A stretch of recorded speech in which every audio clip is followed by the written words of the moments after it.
Size of the stone మనకి footage వచ్చిన అంటే తర్వాత మేము క్లూస్ టీమ్ పంపించి మేము చెక్ చేయించామండి. నైట్ వెంటనే చెక్ చేసాము, కానీ వెనక పబ్లిక్ క్రౌడ్ రష్ లో వెనక ఆన్కమింగ్ వెహికల్స్ లో మనకి వెంటనే కుదరలేదు. తర్వాత సబ్సిక్వెంట్ గా ఫుటేజ్ ఆధారంతో మనం చూడడం జరిగింది. ఎందుకంటే ఎగ్జాక్ట్ ప్లేస్ లొకేట్ అయిన తర్వాత అక్కడ మా క్లూస్ టీమ్ వాళ్ళు కొన్ని స్టోన్స్ అయితే కనుగొన్నారు. బట్ ఏది ఏ స్టోన్ కరెక్ట్ గా అన్నది మాత్రం మనం అక్యూజ్ దొరికిన తర్వాత మనం చెప్పలేము. అది చేత్తో విసిరింది.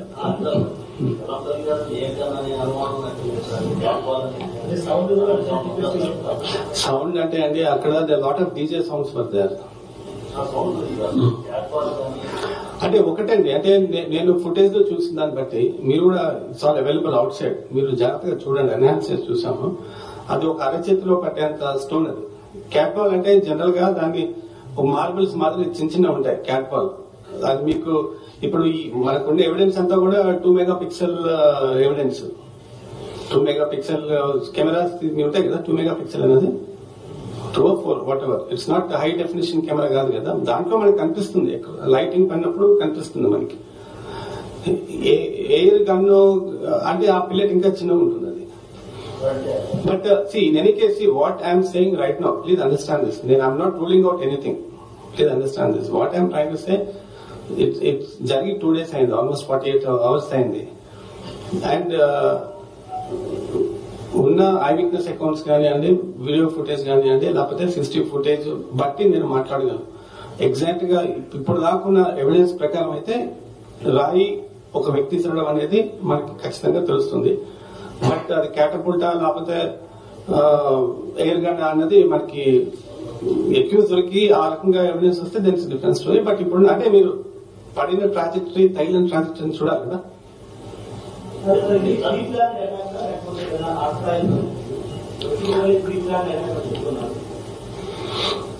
అంటే ఎక్యూజ్ దొరకాలండి. ఎక్యూజ్ దొరికిన తర్వాతే మనం ప్రీ ప్లాన్డా లేకపోతే ఆక్తాయితనంగా ఏమైనా కులాలు చేశారని మనకు తెలుస్తుంది.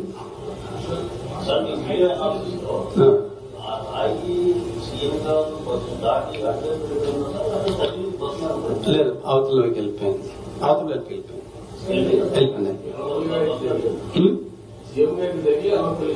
సీఎం గారికి తగిలి సీఎం గారు ఇక్కడ తగిలి ఇట్లా వెళ్లి వెలంపల్లిగా ఇక్కడ తగిలి ఇటు నుంచి ఇటు వెళ్ళిపోయింది.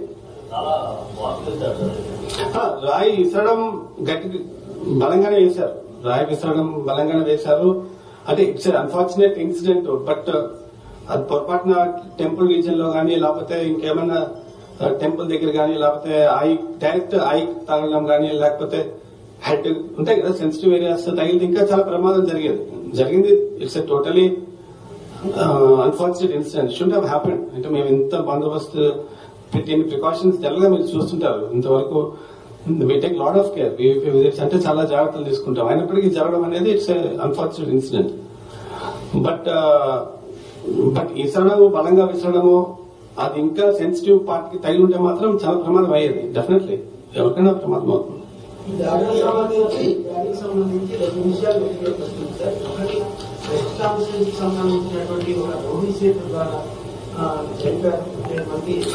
చెప్పడం మర్చిపోయాను, చూడండి విన్నాను. Okay, one of the person on social media, something sensational జరగబోతుంది చూడండి. సోషల్ మీడియాలో ఏమొచ్చిందో నా దృష్టికి అయితే రాలేదు. మీ దృష్టికి నాకు ఇవ్వండి, wheel find out what it is. Okay, మీరు ఇవ్వండి, మా ఆఫీసర్స్ కి ఇవ్వండి, నేను చూస్తాను. మీరు నాకు ఇవ్వండి, నేను చూస్తాను. అంటే అది ఏ దీంట్లో వచ్చిందో మనకు తెలియదు కదా. మీరు ఇవ్వండి, ఇప్పుడే చెప్తున్నారు కదా మీరు నాకు. Let me just check it up. మీరు దేని గురించి మాట్లాడుతారు నాకు ఐడియా లేదు. నాకు ఇవ్వండి, నేను చూసి then I'll get back to you. Sir, according to Doctor's report, the injury is in depth of 1 centimeter. These stitches have been done by doctors. అంత స్పాట్ వస్తుందానికి ఆ వాయిస్ సైజ్ లేకపోతే దాన్ని అతను మిషన్ వాయిస్ కూడా మనం డిఫైన్ చేయలేము. Speed calculate అతను voice test చేయలేము. అతను ఎక్కడ చూస్తుంటారు? అంటే ఏ డైరెక్షన్ నుంచి విసిరాడు, ఎటువైపు విసిరాడు అదే వస్తుంది. అంటే ఇప్పుడు what I can say based only on videographic evidence కదా and some eyewitness accounts. అంటే ఏ డైరెక్షన్ నుంచి వచ్చింది, విఐపీస్ కి ఏ రకంగా తేలింది, ఎటు పడింది అన్నది వరకు క్లారిటీ ఉంది. సైజ్ కూడా ఒక అరచేతిలో పట్టేంత దాని మాదిరి మనకి వీడియోగ్రఫీలో కనిపిస్తుంది. సో దాన్ని బట్టి ఇంతవరకు మనం నిర్ధారించవచ్చు.